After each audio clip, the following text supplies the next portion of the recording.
Hello, ladies and gentlemen of the internet. My name is Jeff White Boyd, and welcome to the Swift Kick podcast. Pretty much my goal, kind of, with this podcast is to really just talk about fighting stuff, fighting events, anything from boxing, kickboxing, MMA, primarily kickboxing and MMA, and probably more likely primarily MMA. Who I am real quick is I'm 18. I am an amateur fighter. I've done some MMA.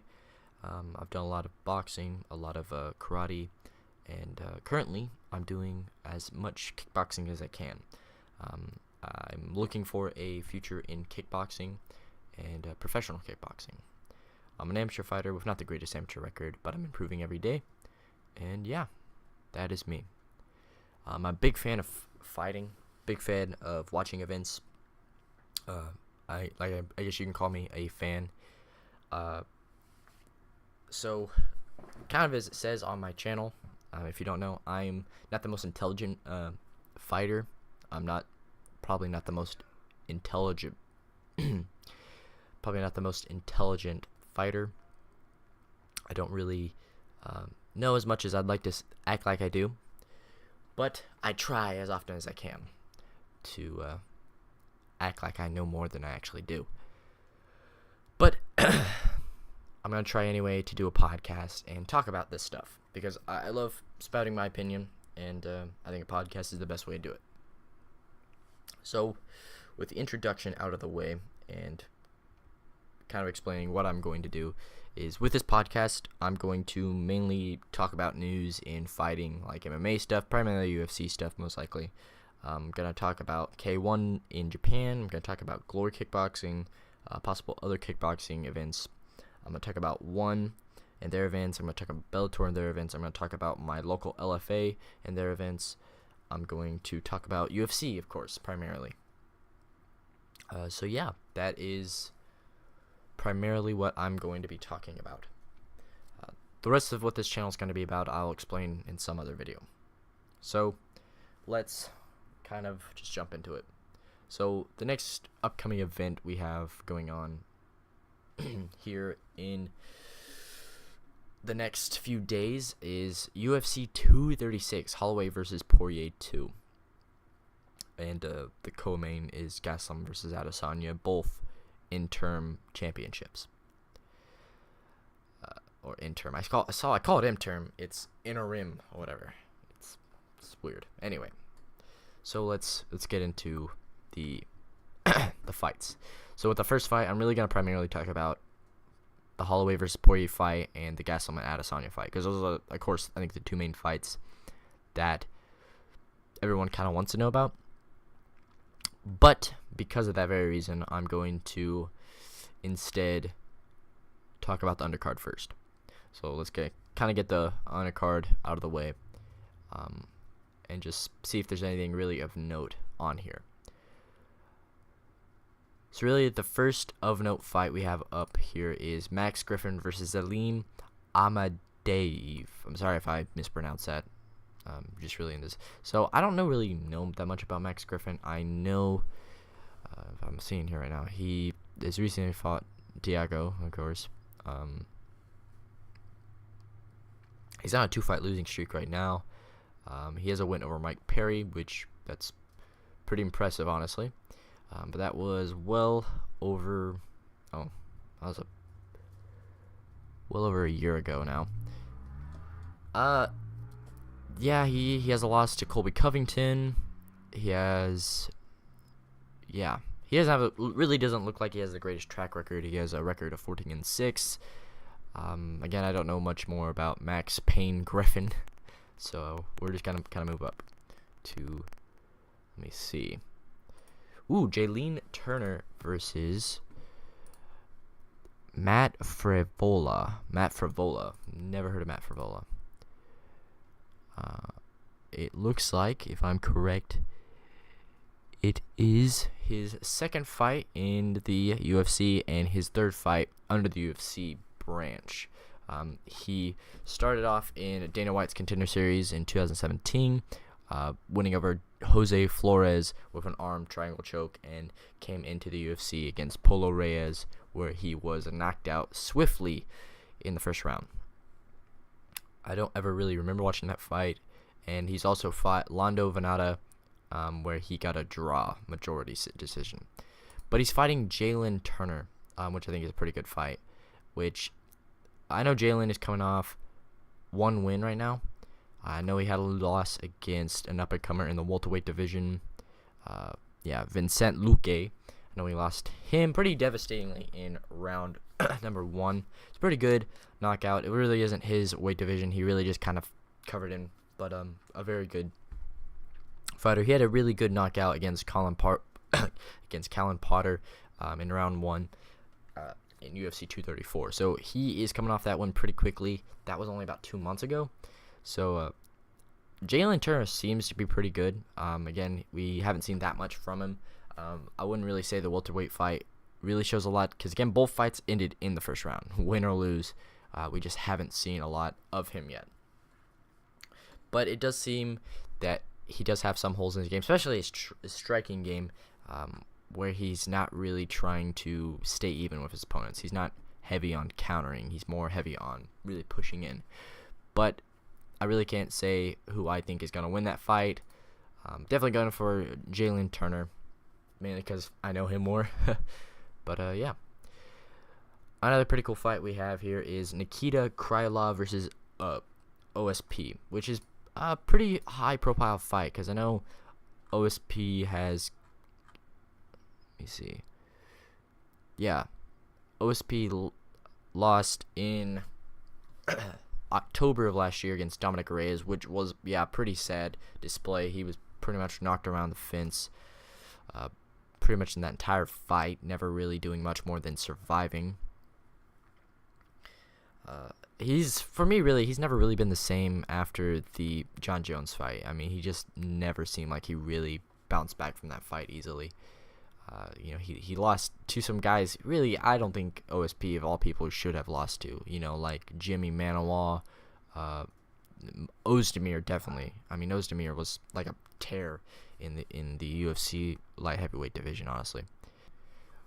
But yeah, he's just kind of been up, down with wins and losses. I don't really ever see him being anywhere in the top 5, let alone the top 10 ever again. So, for me, I'm going to go with Nikita Krylov. I've only seen Krylov fight like once, and I'm pretty sure it was like a few of his fights ago. I think it was back when he fought. Let me think. I'm trying to think. I think it was back when he fought Fabio or Montalda or whatever. That was like I'm pretty sure that was Fight Nights Global. So yeah, it was pretty crazy. He came off some really weird wins. He was on a tear pretty much before he entered the UFC, and the second he entered the UFC, he just got crushed by Blachowicz, which is a weird fight. I feel like that's just a weird fight to kind of throw someone into the mix coming right into the UFC. But yeah, so he's gonna be fighting Nikita Krylov. Do I think he's going to beat OSP? I mean, he got submitted by Blachowicz, so probably not. But yeah, it's gonna be an interesting fight to see. Next fight we have is Eric Anders versus Khalil Roundtree. I know Eric Anders is coming off a pretty big losing streak. Yeah, he's just not really had good luck with his last few fights. He's just, I know he fought, Santos a while back. He couldn't even barely stand in that fight. That was the fight I was, like, really shocked that even happened, honestly, because I'm like, man, Santos was just demolishing him, but that was a real war of a fight. And honestly, if there's a fight I'd love to see again when they're both in pure peak condition, it'd be that fight, because I feel like if Anders can get back on top, he'd be amazing to watch. And then he fought Deodro by split decision. I don't even remember that fight. But yeah, I never watched that fight, but I remember the Santos fight was amazing. So I will very much be watching him fight Khalil Roundtree, who is coming off a loss himself, I'm pretty sure. But yeah, I'm very excited to see what happens. Yeah, he's coming off a loss to Johnny Walker. Of course, the man is torn through everybody. All right, so we're gonna get on to the main fighters in this card, and that is Kelvin Gastelum and Israel Adesanya. Now, I do know a decent amount of it about Israel Adesanya because I follow kickboxing quite heavily, so I'm quite aware that Adesanya is a freaking sniper when it comes to striking. I mean, he just is, and I've seen a lot of the breakdowns that people have had of his anti-wrestling kind of tactics and how he's really good at keeping people from taking him down. And from the stuff I've seen, he seems to only be getting better while his competition is also improving, which is really impressive. And how he defended that takedown against what's his name? Brunson. How he defended that takedown was amazing, and Brunson pulling for the pants was pretty low. I think on Brunson really, but he just demolished him in striking. I was utterly blown away. The fact that Derek had even a slightest thought of, I can outstrike this freaking mastermind, was ridiculous. And then his fight with Silva was quite enjoyable to watch. Like what Dana White called a total Mortal Kombat fight. I really didn't see it like that, especially if you go rewatch the fight now. A lot of the patiently waiting was kind of gone, but you could see that Adesanya is a very respecting guy. He respects a person's style. He never overlooks anybody. So for me, really, I don't see Gastelum winning this fight for multiple reasons. I just don't think he's going to be able to take down Adesanya. I just don't think he's going to be able to outstrike Adesanya. Adesanya's taller, probably not heavier, but he's bigger frame wise. I just see Adesanya winning this fight either by a unanimous decision, or he's going to finish this fight probably by TKO. But, I can't deny that Gastelum has some incredibly good wrestling that he rarely ever uses.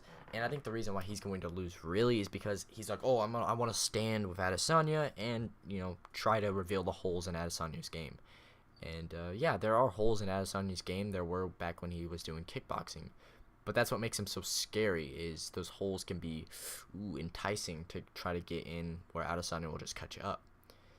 But, a lot of people are going to go back probably to that Michael Bisping fight and be like, Gastelum could knock out the high tier levels. Honestly, him coming, how quickly Bisping bounced back from that GSP fight was immaculate. And for people to really say that was Bisping in that ring is ridiculous.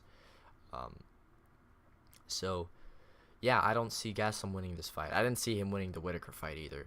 And, I figure Adesanya's going to take this fight by either a decision, or he's going to take this fight by a probably third or fourth round TKO. Or he may shock us all and just straight up finish him in the first round. And then the main event, Max Holloway versus Dustin Poirier, which has pretty much been a fight, technically wise, everyone's just kind of made it one-sided, really. Because I would say, not just me, but everyone. I mean, every video I've watched on this fight, everybody's saying these guys cannot be more different from how they were in their first fight. I mean, their first fight was such a long time ago. I mean, it was literally Max Holloway's first fight in the UFC was against Dustin Poirier. And Dustin Poirier submitted him? Like, dude, what? Dustin Poirier is not known for his submitting game. He just isn't. He's known for knocking fools out and beating them to hell. He's just not known for submitting. And that's a clear sign right there how different they are. Holloway is not a heavy swinger anymore. He swings, but he's a lot more linear. He's a lot more volume. I think people are gonna say it's crazy, but a lot less precision, a lot more volume. He takes on a heavier Diaz kind of approach now, in my opinion. But that's my opinion. And then Poirier is so different than he used to be. I mean, Poirier used to be this very well-rounded guy, but he's taken on so many heavy striking opponents in the last few fights. I don't see this fight ever going to the ground. If it goes to the ground, I'll be blown away. And if it goes to the ground, Poirier's going to win this fight, period. He'll probably not submit him, but he'll hold him on the ground long enough. Holloway's ground game just isn't there anymore. It isn't there anymore. It just hasn't really ever been there. Poirier's is not really that great either, but it's definitely a lot better than Holloway's.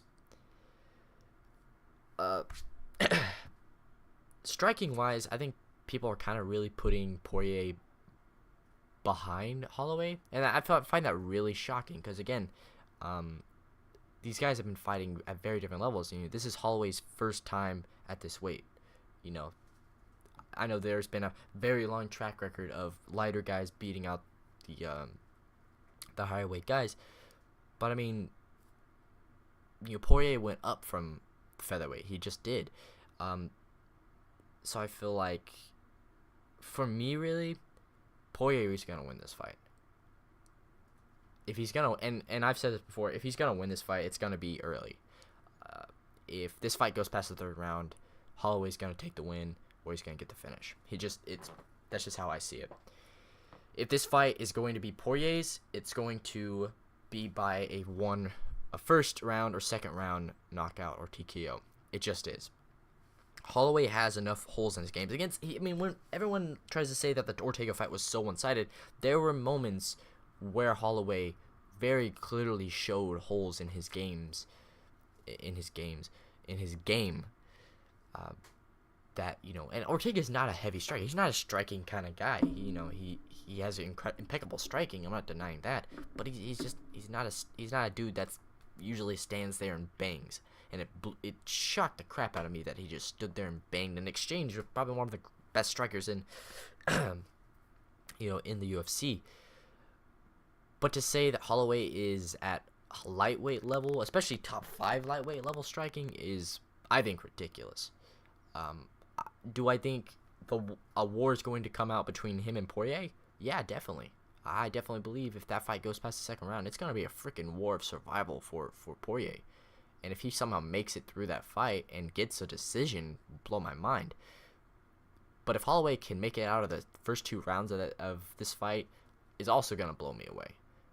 Because Holloway's just not a finisher. He just isn't. And I just don't see him finishing Poirier. I don't. But if he was going to, probably be in the later rounds. But yeah, I give this fight to Poirier. I just think everyone's kind of really pushing him aside, brushing him aside. And I'm not saying Holloway's doing that, but it feels like he kind of is. Feels like it, my opinion. But yeah, Poirier's going to in this one. Alright, on next to the next topic. And that is One Championship's Roots of Honor. This one's going to be in Manila, Philippines. And it's going to be on, let me see, Friday. It's going to be on this Friday. 6 a.m. That's pretty early. Yeah, they're in the Philippines. Makes sense. So we have 10 MMA bouts, 1 kickboxing bout, and 2 Muay Thai bouts. That's pretty cool. So we have the 2 main cards. The 2 main fight cards, or whatever you want to call them. 2 main fights: Martin Nguyen versus Jadamba, and we have Yosuke versus Joseph. Yosuke versus Pacquiao, or Pasio? I can't remember. They're both card fights. The only fighters I really know about in this card are the first 2 main fighters, and that's Martin Nguyen, who I knew. If I'm botching his name, I'm sorry. Which I saw in his last fight. He's really good. I'm very impressed by his fight and his performance. Do I see him winning this fight? Absolutely. I don't doubt it. He's probably going to get a finish. I'm going to say most likely first or second round.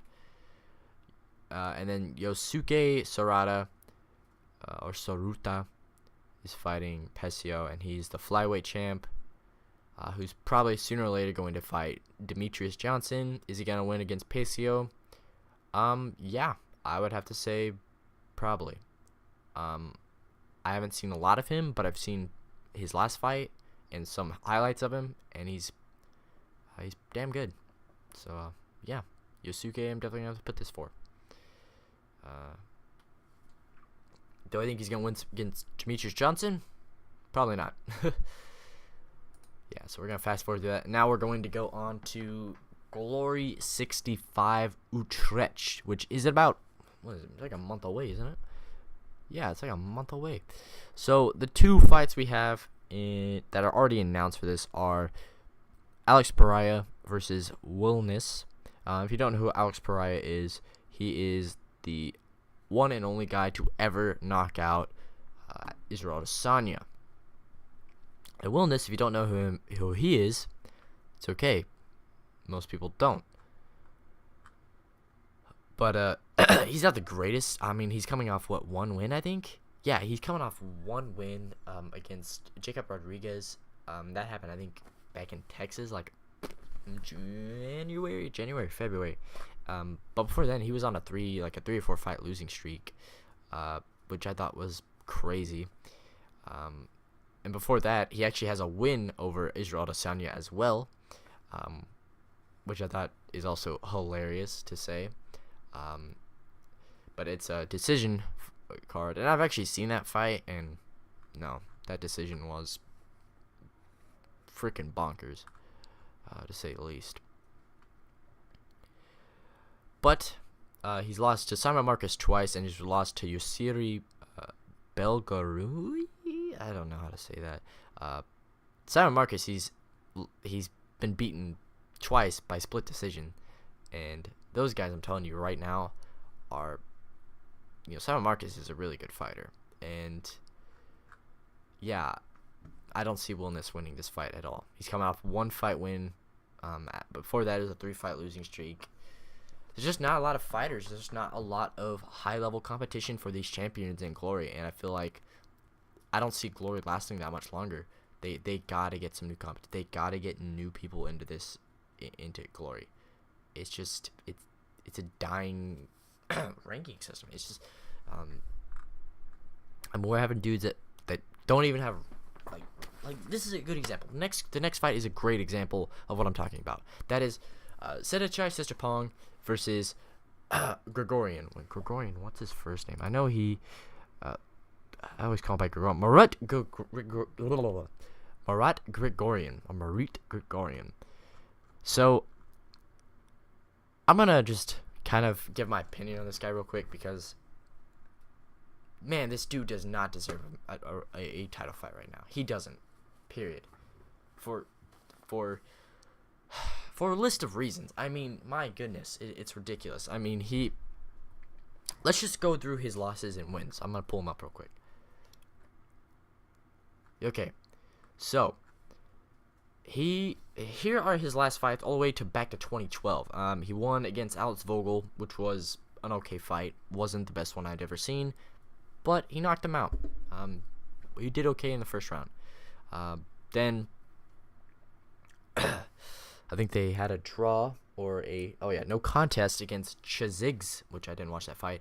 Then he lost to Robin von der Sluman by split decision. It was a really close fight. I won't deny that fight. I thought Robin won it though. Then he fought Adam Chuck, and he lost that by unanimous. And that was Adam Chuck just took that fight and ran with it. Then he fought Sedachai Sechapong for Then he fought Sedachai Sechapong for the title. Just let that clear up. He fought him for the title. He lost after coming off 2 losses and a no contest. Then, I mean, he didn't even deserve that one. Then he fought Atali Masev, and then he fought Dejimi Kuliabi. He won the first one by unanimous decision, and the second one by a devastating KO. I watched that one. I didn't watch the last one. Then he fought Sedachai Sechapong for the title again. I mean, he literally just came off a 2-fight win streak, and he fought him, and he lost by a split decision. It was a pretty close fight, but when it comes to those close fights, Sedachai always beats everybody in points. He always does. He's not a huge knockout guy anymore, but man, he dominate in points. He just does. He dominates in output. And then I would say this is coming up one of the most deserved title fights he ever got, and it was his most recent one, except for the one we're getting now, and that was Anton. He won against Anton Petrov at TKO. He fought Antonio Gomez. in a TKO. And holy crap, Antonio Gomez was on a freaking tear before this fight. And the fact that he TKO'd him was amazing. Then he fought Liu Zhu, which I did not watch that fight, sadly, but he won it. And then he fought Sitthichai, and he lost the fight by split decision. And again, like I said, Sitthichai always pumps out just enough to win. He just always does. And then he fought Christian Baya and won by split decision. And guess what? He's getting another title fight. He doesn't deserve it at all. I mean, 100%. If there's a dude that does not deserve it in the lightweight division, it is freaking Murat. And like, real quick, let's look through the lightweight rankings just to kind of see, maybe I'm wrong. Maybe it just isn't anybody else in this division that is capable of fighting, Sitthichai. Like, let's look through it real quick. But Sitthichai is an amazing fighter, and there's a reason why no one can touch him. There just isn't. There just isn't, in my opinion, right now. There's just no one that's gonna be able to beat him. There's like right here we have Taijon Baztati, who's coming off a 2-fight win streak, but lost. But I know he fought for the title a while back. And I should be looking at his wins or losses right now, but I know he fought for the title not long back, and he's pretty tall. I mean, he has capabilities of winning the title, but he didn't. Now let's go to the third lightweight champ. He's coming off a loss to the number 2. And this guy's just been up, down, win-loss, and that's number 3. That's the third-ranked guy. Like, what? And let's go to the next one, Josh Jotzi, who, lost a fight back in November 2018 for the title. He lost the fight, and he was coming off a 2-fight tear. We got Elvis Gashi, who is, he's not been in Glory that long. Let me click on his character, whatever, his card right now, his wins. He's coming off, he's been tearing through the competition. He only last fought, back in the middle of 2018, like in July. But it's a 4-fight win streak. I mean, what's this guy ranked 5th? Like, absolutely. And he's 4-0. I mean, he's 4-0 in Glory. He's 22-0 in total. That's amazing. And why isn't this guy fighting for the title? No reason. They got no reason. I mean, this guy is fighting a lot of the stuff I did. He's won the WKA amateur title twice. He's fought for the IKF USA national champion and won it. He has an amateur record of 107-3. That's amazing as an amateur fighter. I mean, this dude absolutely should be fighting for the title. Absolutely. I mean, I think I probably has injuries or something, maybe, but he's 5th ranked. I mean, Jesus. I mean, that dude is not, that dude shouldn't be 5th ranked. I mean, he's undefeated, untouched, and he's the only guy in the top 5 that hasn't at least had one loss to Sitthichai.